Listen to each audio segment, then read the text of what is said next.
Смотрите, как невысказанные эмоции в любом случае будут иметь отражение здесь. Почему? Потому что хочется сказать, не говоришь. И здесь же тоже мышцы в гортани. Да? Я удерживаю, получается то, что боюсь высказать, не могу, не хочу. Да, там.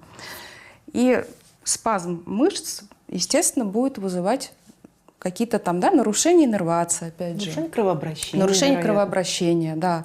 И потом какие-то болевые ощущения, да, спазм вот этот дает. Соответственно, он потом закрепляется. Вот механизм такой, да, как рефлекс, вот такая сцепка. То есть эта эмоция, заболело горло, и дальше цепь замкнулась.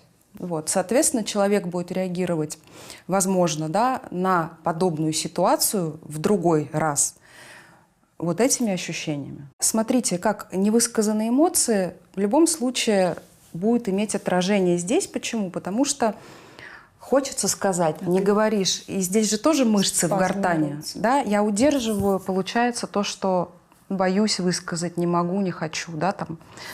И спазм мышц, естественно, будет вызывать какие-то там, да, нарушения иннервации, опять же. Нарушение кровообращения. Нарушение вероятно. кровообращения, да.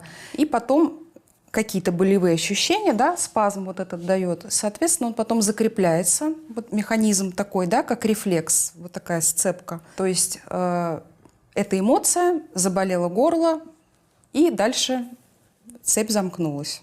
Вот. Соответственно, человек будет реагировать, возможно, да, на подобную ситуацию в другой раз вот этими ощущениями.